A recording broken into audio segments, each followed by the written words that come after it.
My name is Marlow Stoudamire. I'm the project director of Detroit 67, Looking Back to Move Forward. We're here today at Gordon Park at the corner of 12th and Claremont Street. And this is the place where many people believe the rebellion, riot, uprising in Detroit in 1967 started.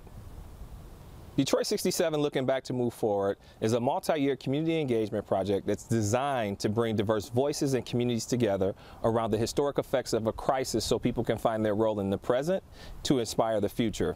It's been 50 years since the tragic week in 1967 that rocked Detroit and really brought the nation's eyes to the attention of what's happening in Detroit and around America with regards to civil unrest, police brutality, and just unjust conditions in urban communities. And so what we're doing at the Detroit Historical Society is trying to give people an opportunity to do three things.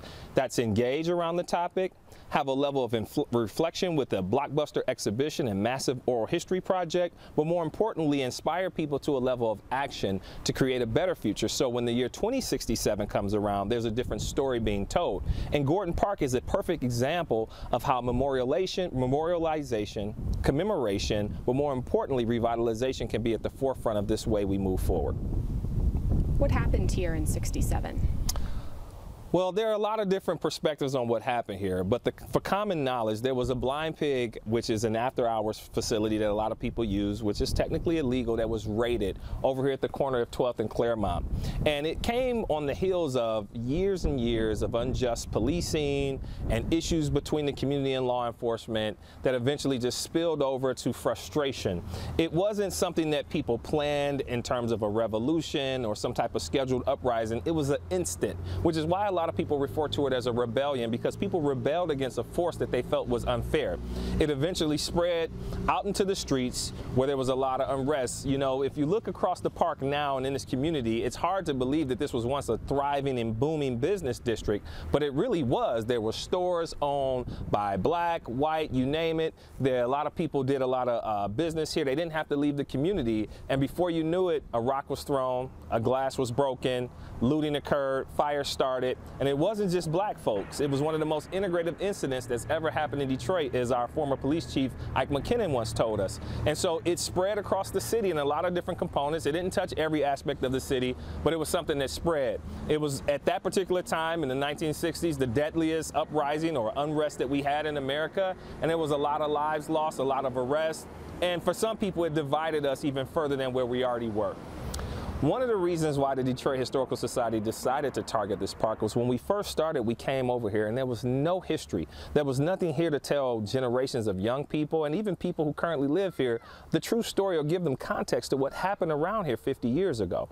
We learned that in other parts of the world, they don't run from the history. They embrace what happened so you can use it as a case for not to repeat it, to not do it again and not let it happen. So what we've decided to do is work with the city of Detroit and the state of Michigan to put in a historical marker with full context of what happened, but more importantly, to really show that a park can be a symbol of revitalization and a way forward for a community. Not historical societies, not city government, but for the people who live in these communities, the people who either had to move away or those who stayed and fought for the last 50 years. This is their park, and we want history to be at the forefront of why it's valuable to our future.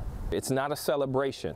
It's a level of memorialization, commemoration, and how we all together pivot to a point of moving forward. Not moving forward past what happened, but moving the conversation forward, moving our actions forward, moving the engagement forward collectively, and showing how if we're truly going to move forward together and inclusively, the community has to be involved. And so we're coming to their place. And we're hoping that we can be a part of this community, if not just for today, but moving forward for the rest of our history.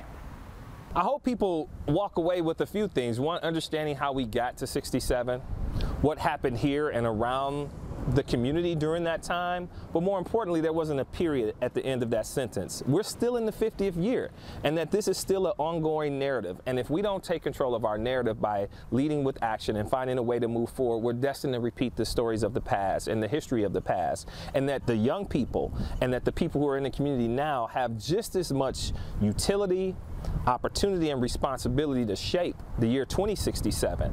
And if a physical space like a park can be something that triggers that and get people engaged and activated and show promise, then that's what we're looking for. We're looking for physical demonstrations of how history is relevant to a community's present.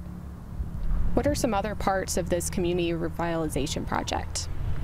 Well, there are some other components that we've launched with regards to Gordon Park. So the Historical Society, which traditionally works within the four walls of the museum, has launched a placemaking initiative, right? And what it is using Gordon Park as kind of like a pilot to provide micro grants to organizations around the community to do what we call LQC placemaking projects, lighter, quicker, and cheaper placemaking projects, to demonstrate in contrast of everything that was destroyed 50 years ago, how we can build and grow and develop things in our communities, whether it be a mural, whether it be a community park, whether it be a playground set, something that's going to bring people together in a community and not separate us.